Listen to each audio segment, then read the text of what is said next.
The garden party sparkled with old money and new arrogance. Crystal chandeliers hanging from outdoor pavilions, casting golden light over tables where fortunes changed hands between laughter and lies. Kate Johnson stood barefoot at the edge of the terrace, invisible in her cream-colored nanny dress. Watching the wheelchair-bound billionaire hold court with jokes about his useless legs, while bragging about the millions he'd burned chasing miracles from Swiss clinics and Silicon Valley labs. When Charles Morris spotted the poor black woman in the shadows and waved a $5 million check like a party trick, "Make me walk again, Kate, and this is yours," he had no idea he just challenged someone who carried 3 generations of nerve-whispering wisdom in her calloused hands. Kate knew what would happen after she succeeded. The arrest. The accusations. The system that would rather see her in chains than admit her grandmother's backwoods medicine worked where their titanium exoskeletons failed. But some bodies refuse to stay silent when they know the cure, even when the world isn't ready to believe them. Just before we continue, I'd love to know where you're watching from today.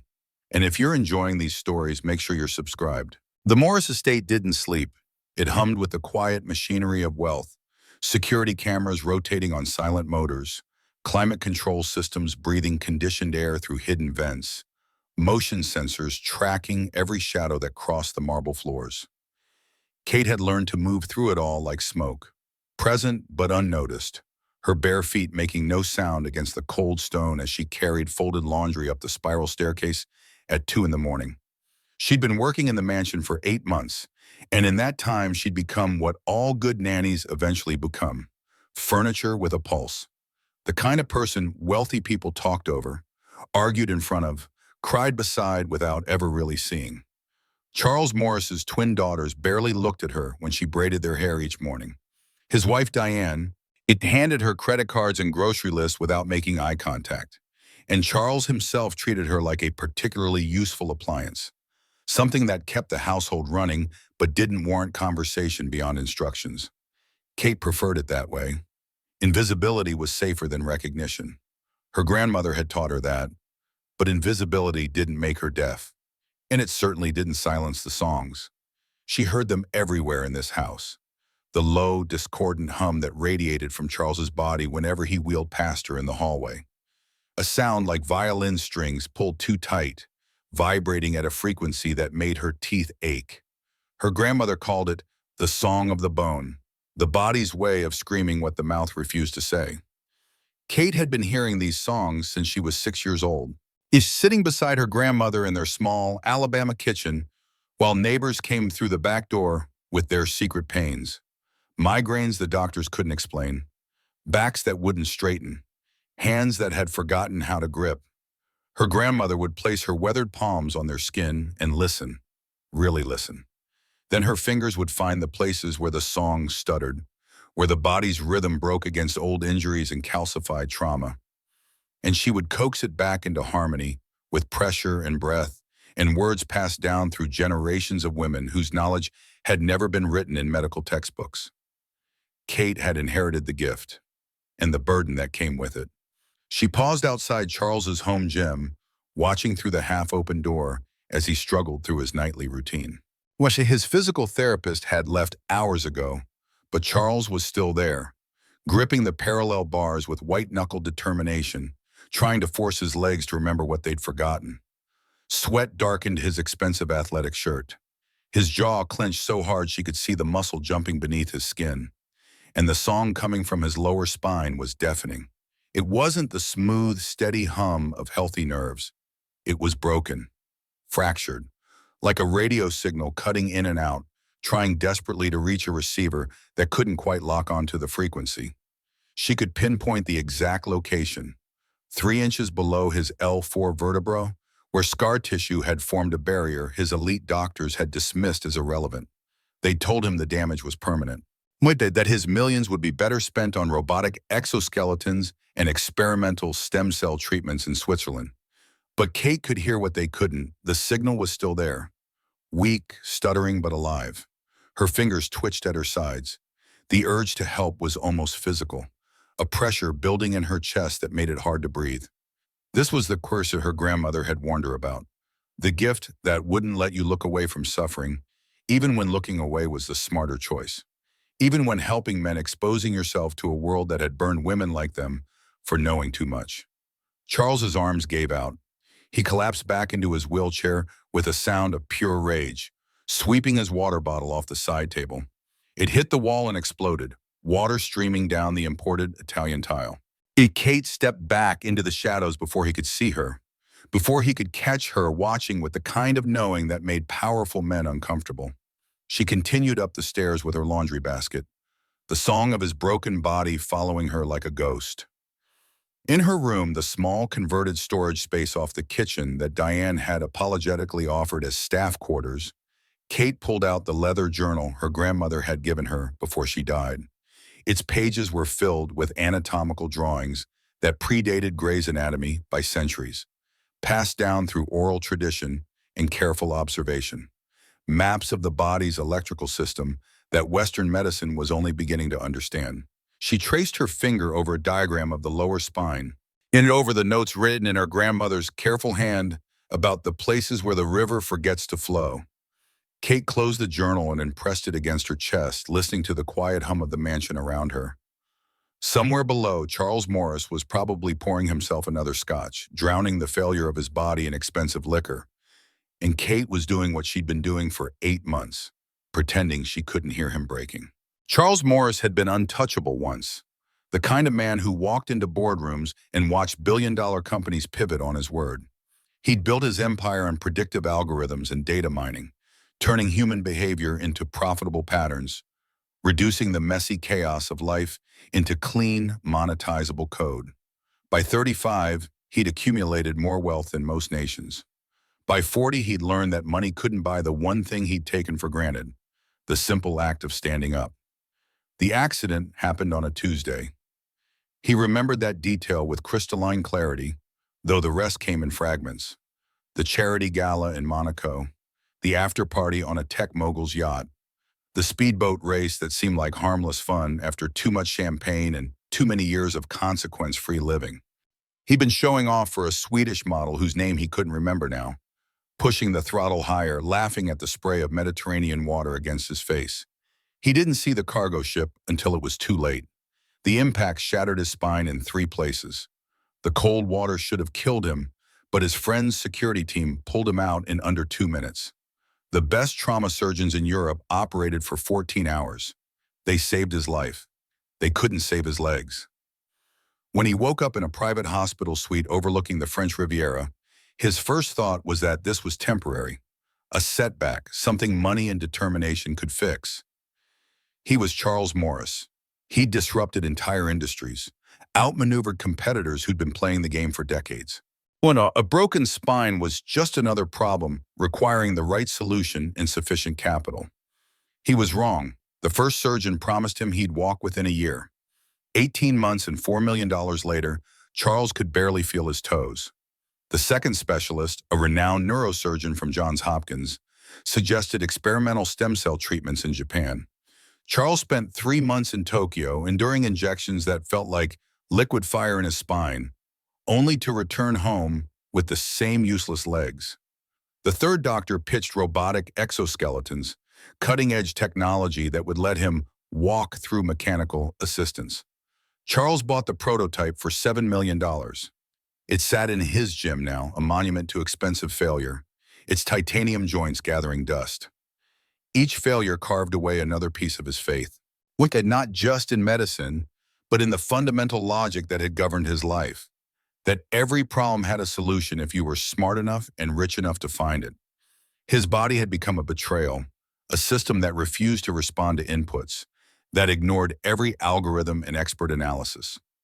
For the first time in his life, Charles Morris was facing something he couldn't optimize, couldn't disrupt, couldn't buy his way out of. The bitterness set in slowly, like rot. It started with his marriage. Diane had stayed, but her eyes had changed. Where there had once been admiration, he now saw pity. She touched him differently, carefully, as if he might break. Their intimate life became a series of awkward attempts and apologetic failures that left him feeling more disabled than the wheelchair ever did. Eventually, they stopped trying. Well, she slept in the East Wing now, and he pretended not to notice when she came home late, smelling of wine and someone else's cologne. His business partners were worse. They still invited him to meetings, still asked for his input, but he could see the shift in power dynamics. The way they'd lean forward in their chairs while he sat locked at wheelchair height, forced to look up at men who used to hang on his every word. The board of his own company had gently suggested he take a more advisory role. They dressed it up in language about his health and in recovery, but Charles understood corporate speak. They were easing him out, replacing him with someone who could stand at a podium without making investors uncomfortable. Even his daughters had learned to see him as broken. They were careful around him now. Their childhood roughhousing replaced by gentle hugs and worried glances. He'd caught his youngest, Emma, crying in her room once, telling her sister that Daddy was never going to get better. The words had cut deeper than the accident itself. So Charles had stopped hoping and started performing. He made jokes about his condition at dinner parties, beating others to the punchline before they could pity him. He threw money at impossible causes, not because he believed in them anymore, but because spending felt like doing something. He drank expensive scotch and hired staff he could control, surrounding himself with people whose paychecks ensured they'd never leave him the way everyone else eventually would. The nanny was just another piece of furniture in his carefully constructed prison. Quiet, efficient, forgettable. He barely registered her presence as she moved through his house. Just another person paid to witness his diminishment without comment. He had no idea she'd been watching him with eyes that saw what his million-dollar doctors had missed. That she carried in her hands the one thing his money had never been able to buy, an answer that didn't come with a price tag or a failure guarantee. Dr. Julian Sterling arrived every Thursday at precisely 10 in the morning, his Mercedes pulling up to the Morris estate with the kind of punctuality that came from charging $800 an hour. Kate had learned to time her cleaning schedule around his visits, dusting the hallway outside the gym where she could observe without being observed. It was a skill she'd perfected over 8 months, the art of being present while remaining invisible. Sterling was everything Charles's money could buy: Harvard Medical School, a fellowship at Mayo Clinic, published research in 3 major journals on spinal cord rehabilitation. His waiting list was 2 years long, but Charles Morris didn't wait for anyone. He'd simply written a check large enough to make himself a priority. Yet Kate watched through the partially open door as Sterling guided Charles through the same routine he'd been doing for months. Resistance bands, assisted leg lifts, electrical stimulation pads placed along Charles's thighs, sending currents through muscle tissue that had forgotten how to fire on its own. The equipment was impressive, sleek machines that beeped and whirred, displaying real-time data on mounted screens. Everything measured, quantified, optimized. Everything except the actuals problem. "You're showing improvement in muscle retention," Sterling said, making notes on his tablet. His voice carried the smooth confidence of a man who'd never been wrong in a room full of people with less education. "The atrophy is stabilizing. If we maintain this protocol for another 6 months, we should see continued progress in tissue health." Charles gripped the parallel bars, his knuckles white with effort. "I don't want tissue health, Julian. I want to walk. And we're working toward that goal." Sterling's smile was practiced, the kind doctors reserve for difficult patients who didn't understand the complexity of their own bodies. "But we have to be realistic about timelines. Spinal cord injuries don't respond to impatience." Kate's fingers tightened around her dust cloth. She could hear it from across the room, the song of Charles's lower spine, that stuttering frequency that pulsed and died like a heartbeat trying to reach extremities that couldn't hear it. And she could see exactly what Sterling was missing. He was treating the legs, the muscles, the visible symptoms of paralysis. But he wasn't listening to the signal itself, to the place where the communication broke down. His electrical stimulation pads were positioned too low, sending current through tissue that had no way to receive the message. It was like shouting at a disconnected phone and wondering why no one answered. Her grandmother's voice echoed in her memory. "Western medicine sees the body like a machine. Fix the broken part, and the whole thing runs. But the body's not a machine, child. It's a river. And when the river stops flowing, you don't dig at the dry riverbed. You find the dam. Sterling was digging at the riverbed. Kate moved closer, pretending to straighten a picture frame on the wall. From this angle, she could see the precise location where Charles's body was screaming. 3 inches below his L4 vertebra, yes, where scar tissue had formed a thick barrier around the nerve bundle. The accident had torn the tissue, and the body's healing response had been too aggressive, building a wall of calcified protein that choked off the signal like a hand around a throat. She'd seen this before, not in a mansion with million-dollar equipment, but in her grandmother's kitchen, in a man named Joseph who'd fallen off a roof and been told he'd never work construction again. Her grandmother had placed her hands on his lower back and felt the same stuttering song. Then she'd done something the doctors called impossible. She'd manually broken up the scar tissue through targeted pressure and rhythmic manipulation, coaxing the nerves to remember their pathways. Joseph had walked out of their kitchen 3 weeks later. "Let's try the exoskeleton," Sterling said. He's gesturing to his assistant. They began strapping Charles into the robotic frame, all titanium joints and servo motors. A $7 million solution to a problem that didn't require technology. Kate watched as they powered it on, as the machine forced Charles's legs through the motions of walking, while his actual nervous system remained disconnected, untreated, ignored. It was like putting a puppet on strings and calling it dancing. "How does that feel?" Sterling asked. "Like I'm being moved by a machine," Charles said flatly. "Because I am. It's progress. The neural pathways need to relearn the pattern of walking. Repetition is key." But it wasn't. Kate knew that with the certainty her grandmother had passed down through 3 generations of women who'd learned to read bodies the way scholars read books. The neural pathways didn't need to relearn anything. They needed to be reconnected. The signal was there, weak but present, trying desperately to reach its destination. It just needed someone to clear the dam. Sterling spent another 40 minutes running Charles through exercises that would never work, documenting data that measured everything except what mattered. When he finally packed up his equipment and left, his assistant trailing behind with cases of expensive machinery, Kate remained in the hallway. She could still hear the song of Charles's spine, that broken frequency calling out to legs that couldn't hear it. And she knew, with the kind of knowing that lived in her bones, that she could fix it, that her hands carried the answer Sterling's education had never taught him to find. The question wasn't whether she could help. The question was whether she could afford to. The garden party had been Diane's idea, a charity fundraiser for spinal cord research, which Charles found darkly ironic.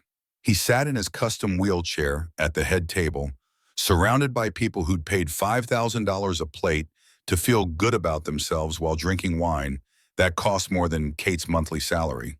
She'd been recruited to help serve, moving between tables in her cream-colored dress, refilling champagne flutes for guests who never said thank you.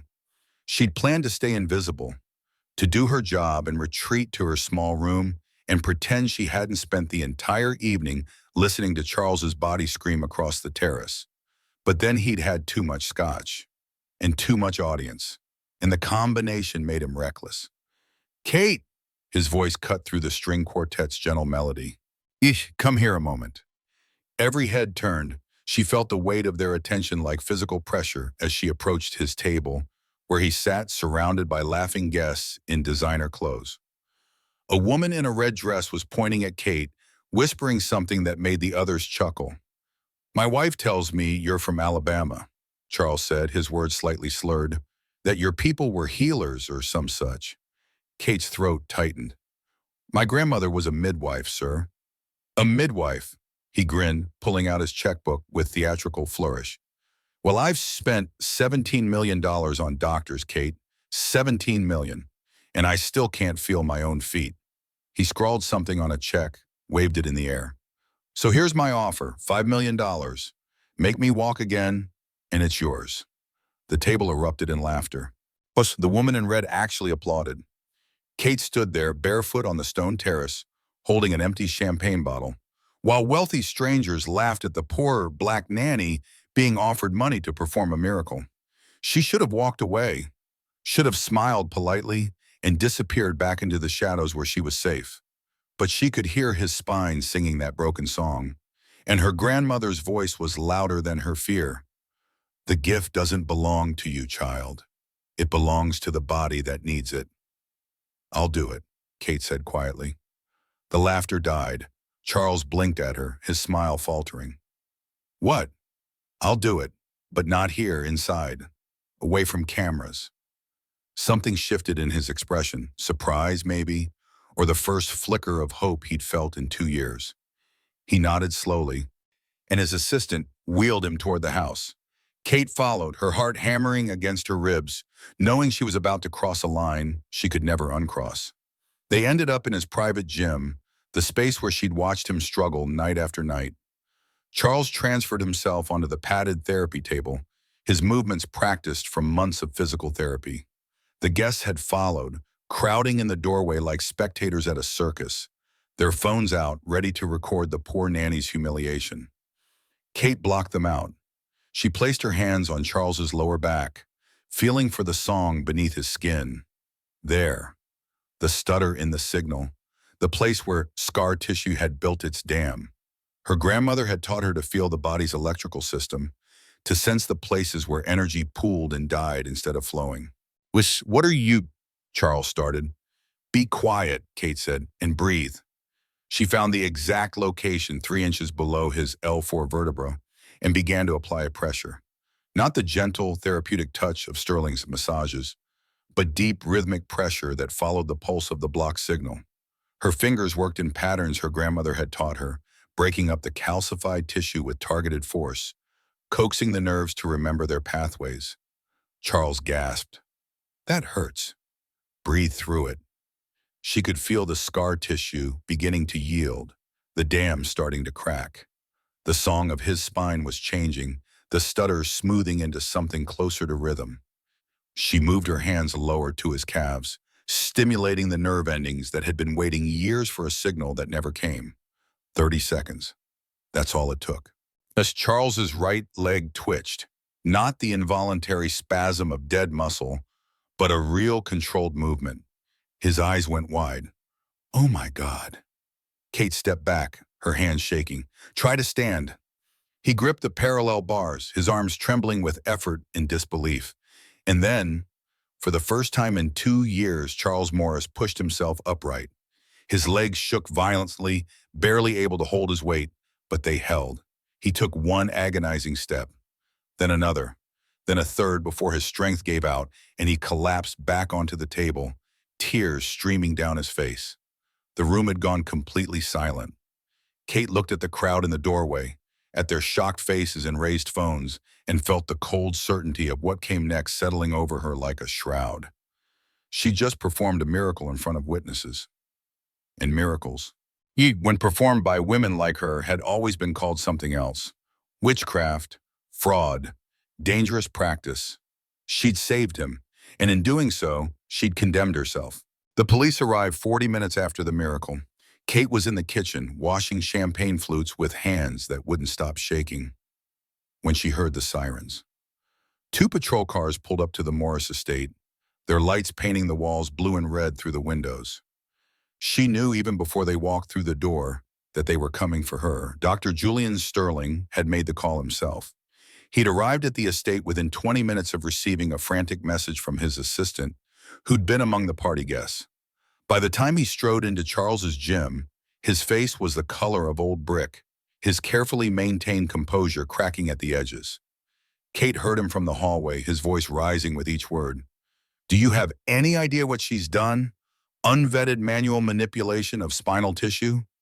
Without imaging, without medical supervision, without any understanding of the contraindications, she could have severed what little nerve function you had left. She could have killed you. But she didn't. Charles's voice was quieter, still raw with emotion.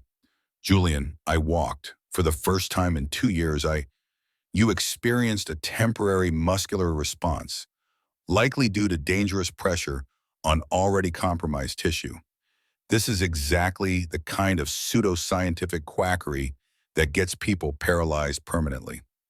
Sterling's words came faster now, defensive, almost panicked. I have a legal and ethical obligation to report medical malpractice. She's not a licensed practitioner. She has no credentials, no training, no right to put her hands on a patient. Kate set down the glass she'd been washing. Patient. Yeah, that's what Charles had become in Sterling's language. Not a man who'd just taken his first steps in 2 years, but a patient who'd been subjected to unauthorized treatment by unqualified personnel. She heard footsteps in the hallway, heavy boots on marble, then a knock at the kitchen door that wasn't really a knock, more like an announcement of entry. Kate Johnson? The officer was young, uncomfortable, his hand resting on his belt. We need you to come with us. There's been a complaint filed regarding unlicensed medical practice and potential assault. Assault. The word hit her like a physical blow. I need to call my sister, Kate said, her voice steadier than she felt. My children are with her. I need to tell her. You can make a call from the station. The second officer was older, his face harder. He was already pulling out handcuffs. That's not necessary, the younger one said quickly. Ma'am, if you'll just come with us voluntarily. But Sterling had followed them into the kitchen, his presence demanding protocol. She performed invasive physical manipulation without consent or credentials. This is a serious matter. I want it documented properly. So they cuffed her. Kate felt the metal close around her wrists, cold and final, while Dr. Sterling watched with the satisfied expression of a man protecting his territory. She thought about Charles upstairs, probably still sitting in his gym, his legs trembling with newfound sensation. She wondered if he was calling his lawyers to defend her, or if he was already letting Sterling control the narrative. They walked her through the house she'd cleaned for 8 months, in past the rooms where she'd folded laundry and braided the Morris daughter's hair, and moved like a ghost through other people's lives. Diane stood in the foyer, her hand over her mouth, saying nothing. The party guests had mostly left, but a few remained, their phones still out, recording the poor black nanny being led away in handcuffs. The worst part came when they reached the patrol car. Kate's sister had already arrived, pulling up in her old Honda just as the officers were guiding Kate into the back seat. And behind her, climbing out with wide-eyed, terrified eyes, were Kate's children. Mama! Her daughter Zoe was 9, old enough to understand what handcuffs meant. She started running toward the patrol car, but Kate's sister caught her, held her back. It's okay, baby, Kate called through the window, her voice breaking. Mama's okay, and Auntie Sarah's going to take care of you. But Zoe was crying now, and her son Marcus had started too, and Kate had to watch them standing in the driveway of a billionaire's mansion while their mother was driven away like a criminal. She pressed her forehead against the cold glass, trying to memorize their faces, trying to send them strength through sheer force of will. The patrol car pulled away from the Morris estate, past the security gates and the manicured gardens, and the world of wealth that had never been meant for people like her. Kate closed her eyes and heard her grandmother's voice, the warning she'd given years ago. The gift will cost you, child. It always costs us. But some bodies can't stay silent when they know the cure. She'd saved a man's life tonight, given him back the ability to stand, to walk, to feel his own feet against the ground. And the price was watching her children cry while she was taken away in handcuffs, accused of assault for the crime of knowing what doctors with fancy degrees had missed. In the front seat, the officers were quiet. The radio crackled with dispatcher codes. And Kate sat in the back, her wrists bound, wondering if her grandmother had known it would end like this. If she'd known and passed down the gift anyway, because some knowledge was too important to die just because the world wasn't ready to receive it. The public defender assigned to Kate's case lasted exactly 1 meeting before admitting he was out of his depth. He was a tired man in a wrinkled suit who handled 30 cases at a time. In Kate's situation by unlicensed medical practice, potential assault, a billionaire victim, and a Harvard-educated doctor as the primary witness, was the kind of case that ended in plea bargains and minimum sentences if you were lucky. Take the deal, he'd said, sliding papers across the scratched table in the county jail's consultation room. 18 months, eligible for parole in 9. It's better than the 10 years they're threatening. Kate had stared at the papers, at the words that would make her a felon, that would take her away from her children for crimes she'd committed by healing someone. She'd been about to sign when the door opened and a woman in an expensive charcoal suit walked in. "Don't sign anything," the woman said. She set her briefcase on the table with the kind of authority that made the public defender immediately gather his papers. "Ms. Johnson, my name is Patricia Chen. I'm a civil rights attorney, and I'm taking your case pro bono." That had been 3 days ago. Now Kate sat across from Patricia in a private consultation room, watching the lawyer arrange documents with the precision of someone building a case brick by brick. "Tell me about Dr. Sterling," Patricia said. "Everything you observed during his sessions with Charles Morris." Kate described the Thursday appointments, the expensive equipment, the exercises that never addressed the actual problem. Patricia took notes, noted her pen moving quickly across a legal pad. "And he's been treating Mr. Morris for how long?" 14 months. "Since about 2 months before I started working there." Patricia nodded, adding something to her notes. Then she pulled out a folder, opened it to reveal what looked like financial documents. "I have a colleague who specializes in medical fraud. I asked her to look into Dr. Sterling's research funding. What she found is interesting." She slid a document across the table. It was a grant application to the National Institutes of Health, dated 18 months ago. Kate scanned the dense medical language until Patricia pointed to a specific section. "He's been running a clinical trial on a new treatment protocol for spinal cord injuries. Proprietary electrical stimulation combined with a pharmaceutical compound he developed. The trial requires patients with specific injury profiles, the housewives, complete motor function loss below L4, no improvement after 12 months of standard treatment." Patricia looked up. Charles Morris was his star patient, the one he featured in all his progress reports to the NIH. Kate felt something cold settle in her stomach. Progress reports showing what? Stabilization, maintained muscle health, promising indicators that his protocol was preventing further deterioration. Patricia pulled out another document.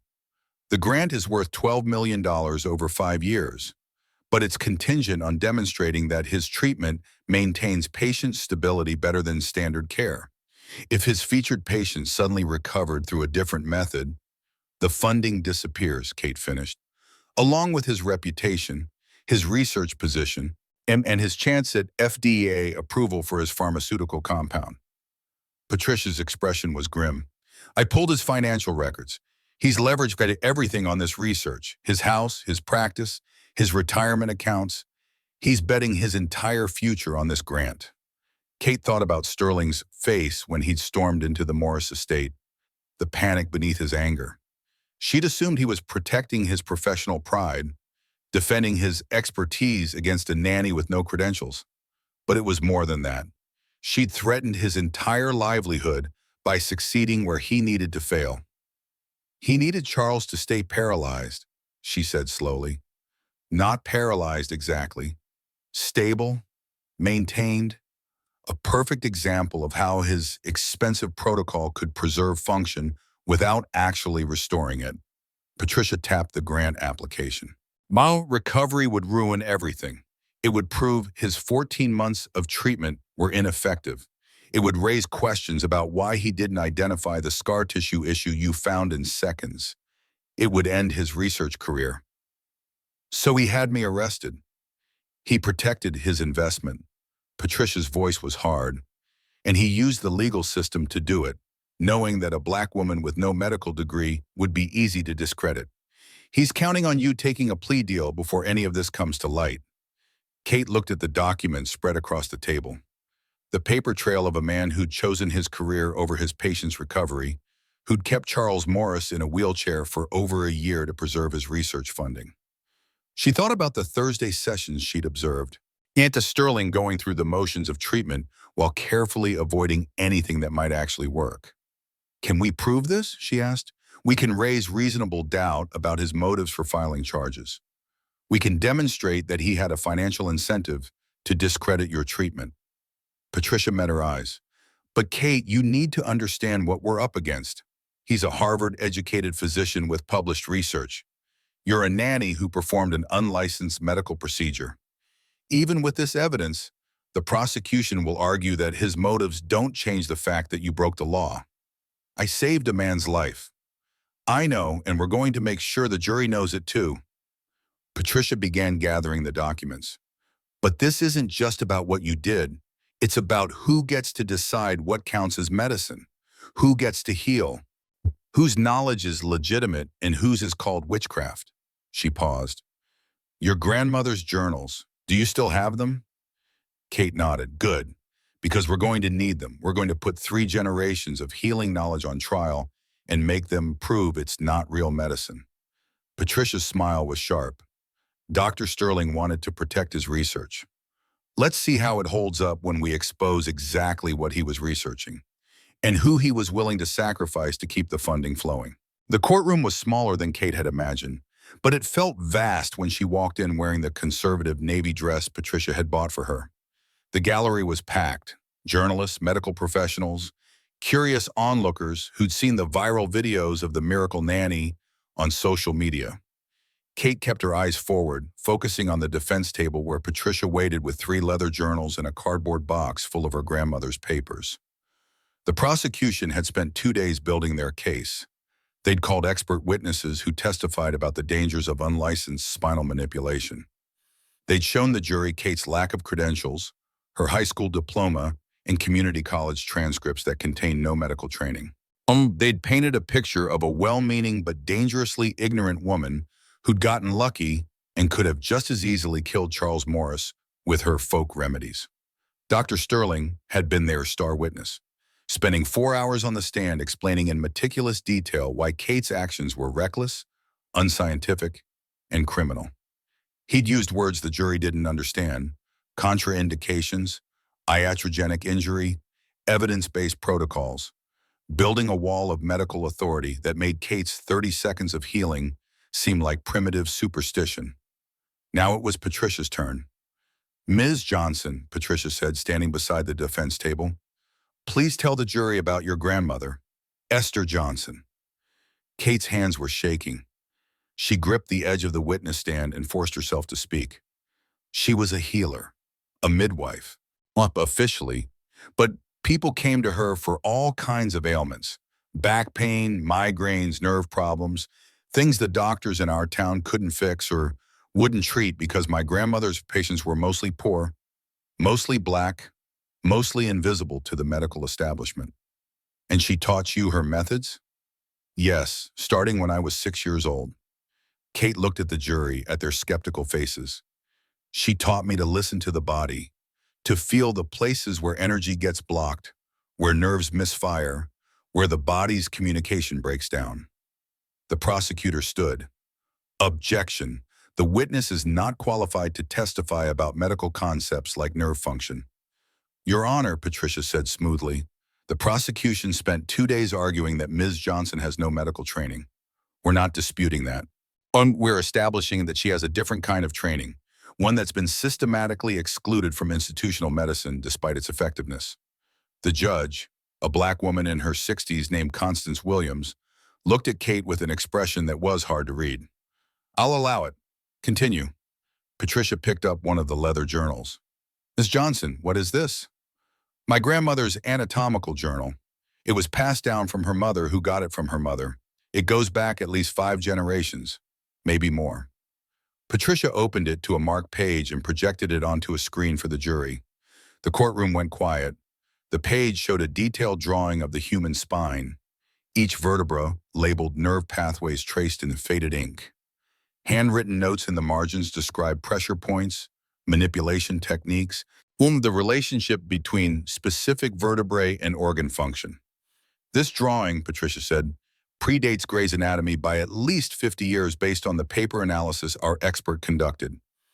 Can you explain how your ancestors, who had no formal medical education, produced anatomical drawings this accurate? They learned by doing, Kate said, by observation, by trial and error, by passing down what worked through oral tradition and careful documentation. My ancestors were enslaved people who served as healers on plantations. They learned anatomy by treating injuries, delivering babies, setting bones.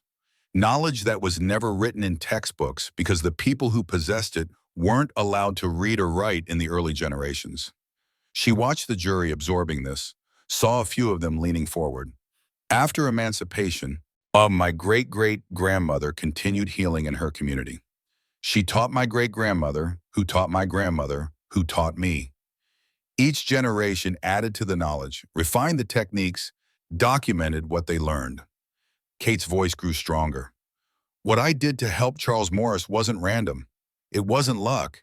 It was the application of specific anatomical knowledge about scar tissue formation and nerve pathway restoration that my family has been perfecting for over a century. Patricia pulled out more journals, more drawings, detailed illustrations of the nervous system, notes on manual techniques for breaking up calcified tissue, case studies written in careful handwriting, documenting treatments and outcomes long before institutional medicine acknowledged that Black women could possess medical knowledge. The prosecution wants you to believe this is witchcraft, Patricia said, addressing the jury directly. That Ms. Johnson performed some kind of magical ritual. But what you're looking at is science. Empirical, observational science conducted by people who were systematically excluded from medical schools and hospitals, who developed their own sophisticated understanding of human anatomy out of necessity. The prosecutor objected again, but Judge Williams overruled him. Patricia turned back to Kate. When you placed your hands on Charles Morris's spine, what exactly were you doing? Kate took a breath. I was locating the scar tissue barrier that had formed around his L4 nerve bundle. I could feel it, the way the signal was trying to pass through but couldn't. I used targeted pressure to break up the calcification, following the technique my grandmother taught me. Then I stimulated the nerve endings in his lower extremities to re-establish the connection between his brain and his legs. And this technique is documented in your family's journals? Yes, my grandmother used it on a man named Joseph Reeves in 1987. Same injury profile, same scar tissue issue. He walked again after 3 weeks of treatment. Did Mr. Reeves sue your grandmother for assault? No, he brought her fresh vegetables from his garden every week for the rest of her life. A few people in the gallery laughed. Even Judge Williams's mouth twitched. Patricia held up the journals. Your Honor, I'd like to enter these into evidence as Exhibits D through G. These documents demonstrate that Ms. Johnson was applying a specific, documented medical technique with a proven track record of success, not engaging in reckless experimentation. The prosecutor was on his feet. These are not peer-reviewed medical journals. They're personal notebooks with no scientific validity. They're primary source documents of medical practice spanning 5 generations, Patricia shot back.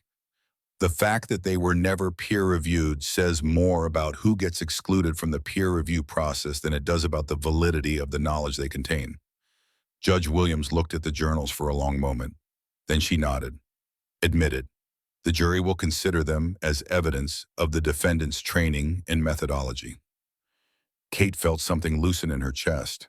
Her grandmother's knowledge, her family's legacy, had just been recognized as legitimate in a court of law. Not witchcraft, not superstition, medicine.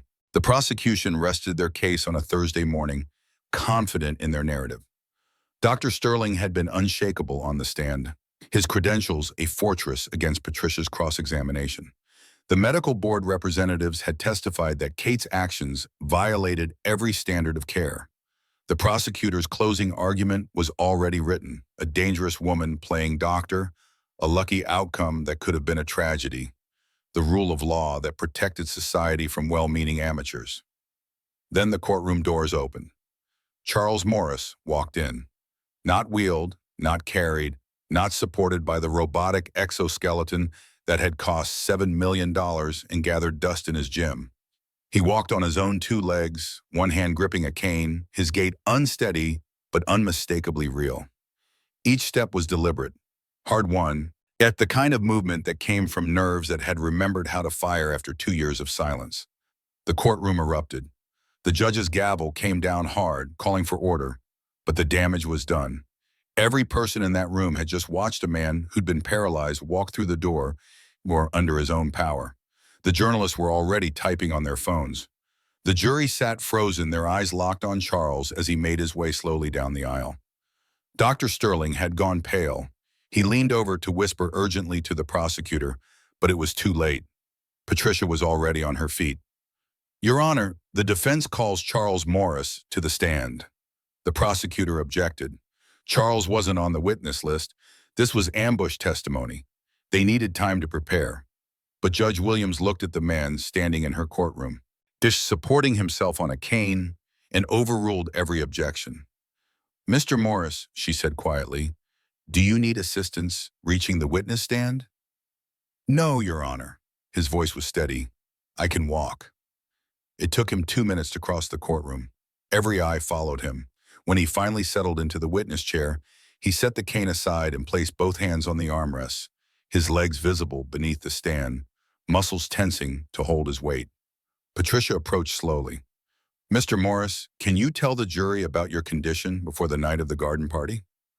I was paralyzed from the waist down, complete loss of motor function below my L4 vertebra. I'd been in a wheelchair for 2 years. He looked directly at the jury.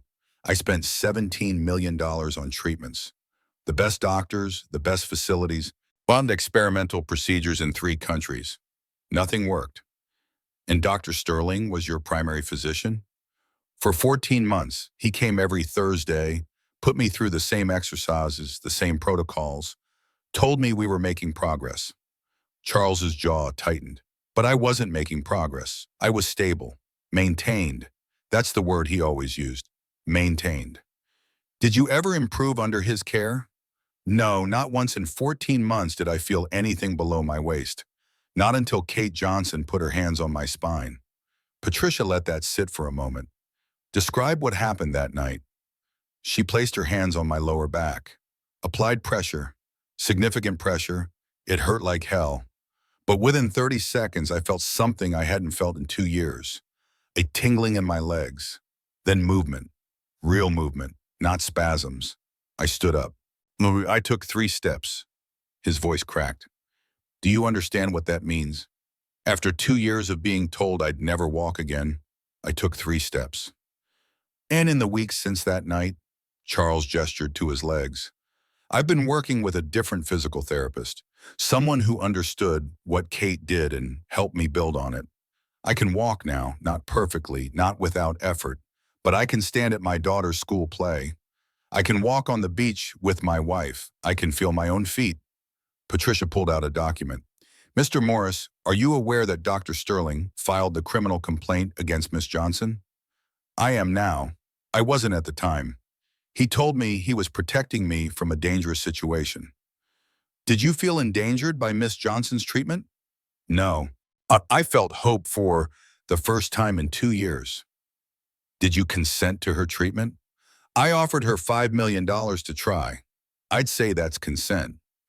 A few people in the gallery laughed, but Charles's expression remained serious. I was drunk and bitter, and I meant it as a joke. But she took me seriously. She saw something my expensive doctors missed, and she fixed it in 30 seconds. Patricia nodded. Mr. Morris, I need to show you something.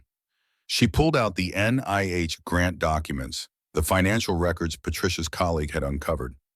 Were you aware that Dr. Sterling's research funding was contingent on you remaining paralyzed? The courtroom went silent. Charles stared at the documents, his face hardening as Patricia walked him through the grant requirements. The progress reports that featured him as the stable patient showed the $12 million that depended on his continued disability. He needed me to stay in that chair, Charles said slowly. The realization was dawning in real time, his expression shifting from confusion to anger. 14 months of treatment that went nowhere, not because he couldn't help me, but because he wouldn't. Objection! The prosecutor was on his feet. This is speculation and character assassination. It's motive, Patricia cut in. Dr. Sterling had 12 million reasons to discredit any treatment that actually worked.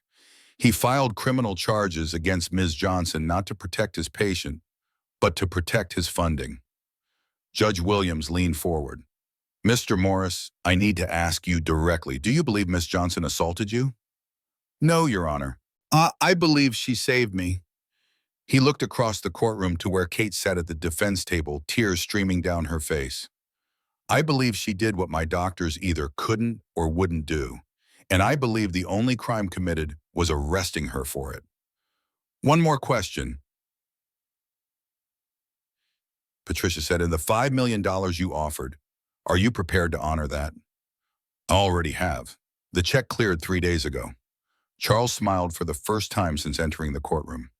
Ms. Johnson tried to refuse it. I had to threaten to make it $10 million before she'd accept.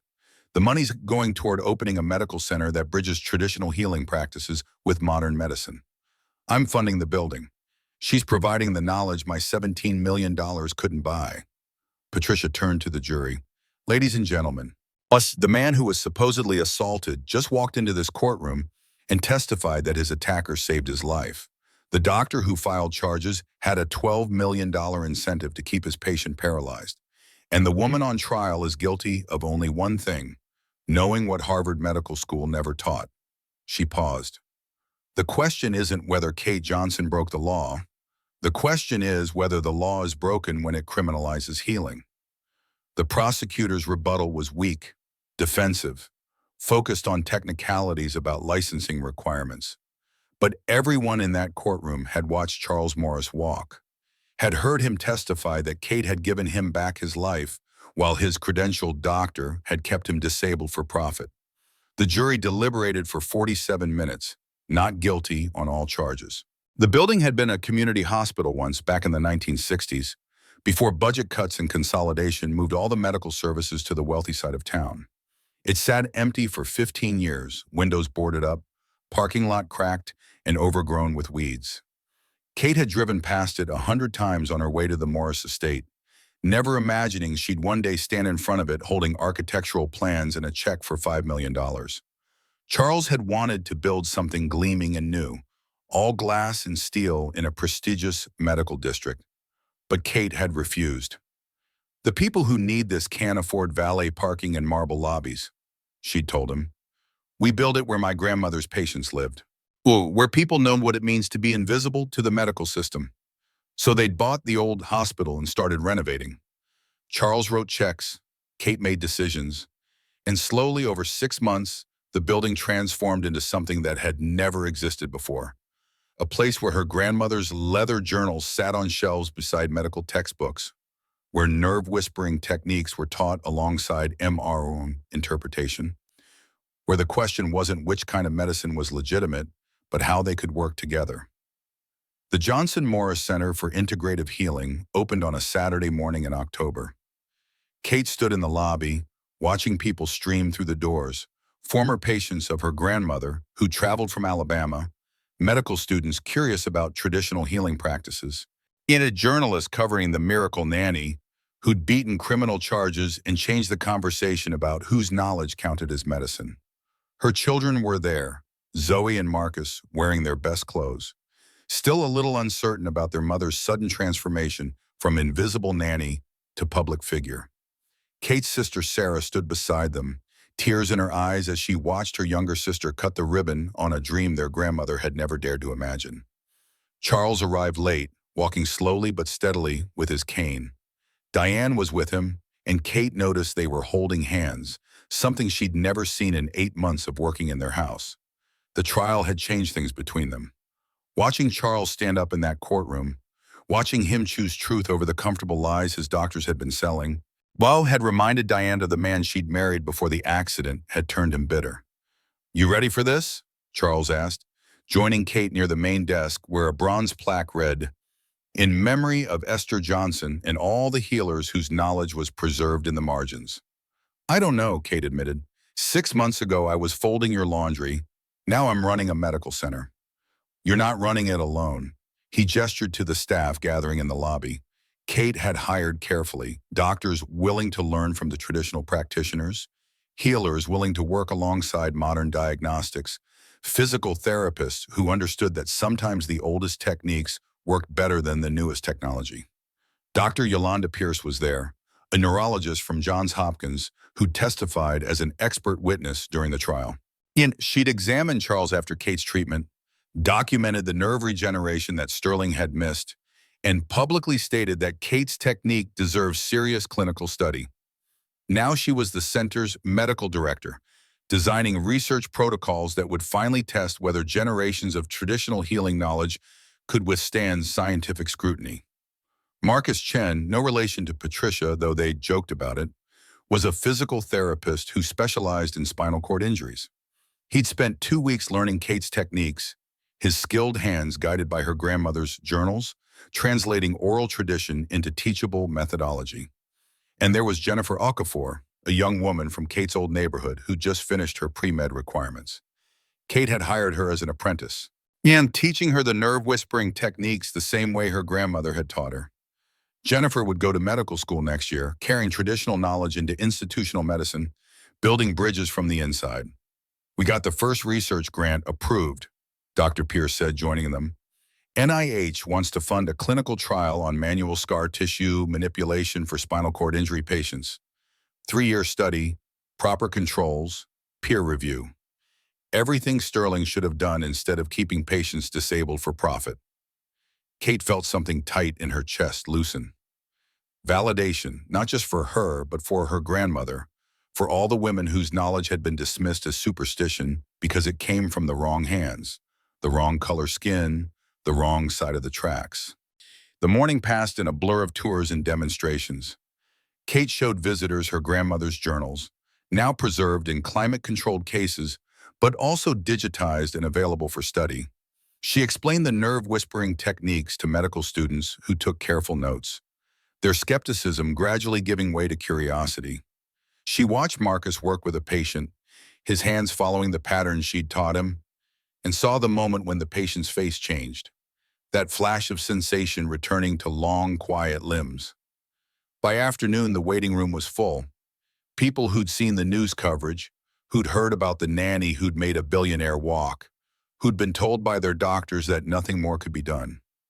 Kate moved between exam rooms, her hands reading bodies the way her grandmother had taught her, but now with Dr. Pierce beside her, documenting everything, translating traditional knowledge into medical language that could be published, studied, replicated. Charles found her during a break, sitting in her office, an actual office with her name on the door. "You know what Sterling's doing now?" he asked. Kate shook her head. "Teaching medical ethics at a community college in Ohio. Lost his medical license, lost his research position, lost at everything." Charles sat down across from her. "Part of me feels bad for him." "Only part?" "The part that remembers being in that wheelchair, listening to him tell me we were making progress while he kept me paralyzed for grant money." Charles's expression hardened, then softened. "But I also remember being so bitter I offered my nanny $5 million as a joke. We're all capable of choosing our careers over other people's lives. You just chose differently." Kate looked out her office window at the waiting room full of people who'd been invisible to the medical system, who'd been told their pain wasn't real or their conditions were untreatable. "My grandmother used to say the gift doesn't belong to us. It belongs to the bodies that need it." "Well, the bodies are here," Charles stood leaning on his cane, "and thanks to you, they finally have a place where someone's listening." After he left, Kate sat alone in her office, holding one of her grandmother's journals. She thought about the night she'd been arrested, watching her children cry while she was driven away in handcuffs.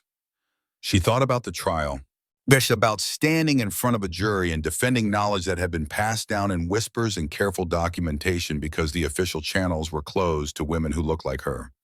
And she thought about this moment, sitting in an office with her name on the door, in a building where traditional and modern medicine were finally speaking the same language, where her grandmother's legacy was being honored instead of criminalized. The gift had cost her. It had costed all of them. But standing here now, listening to the sounds of healing happening in exam rooms down the hall, Kate understood what her grandmother had known all along. Some knowledge is worth the price of preserving it. Some truths are worth the cost of speaking them. And some bodies refuse to stay silent when they carry the cure the world isn't ready to acknowledge. Until finally the world has no choice but to listen. Kate Johnson walked into a billionaire's mansion as invisible help. She walked out in handcuffs for the crime of healing. But she didn't walk alone. She carried 3 generations of knowledge that the medical establishment had tried to bury, and she used it to build something they said was impossible. The Johnson Morris Center stands today as proof that the most powerful medicine doesn't always come from the most expensive labs. Sometimes it comes from calloused hands and leather journals, from grandmothers who preserved knowledge in the margins because they were never allowed in the textbooks. Charles Morris spent $17 million chasing a cure from credentialed doctors who had every reason to keep him broken. Kate Johnson gave him his life back in 30 seconds. And it cost her everything, until the truth became too loud to silence. This is what happens when we stop asking who has the right credentials and start asking who has the right answer. When we recognize that healing has always existed in communities the system ignored, practiced by people whose knowledge was called witchcraft simply because it worked. If this story moved you, don't keep it to yourself. Share it with someone who needs to hear that their knowledge matters, that their grandmother's wisdom wasn't superstition, that the margins have always held truths the center refused to see. Subscribe for more stories about people who refused to stay invisible, who stood up when the system tried to silence them, who proved that the most dangerous thing you can do is heal someone the establishment said was incurable. Drop a comment below. Where are you watching from? And have you ever witnessed traditional healing that modern medicine couldn't explain? Your story matters. Your voice matters. Because some truths are worth the cost of speaking them, even when the world isn't ready to listen. See you in the next story.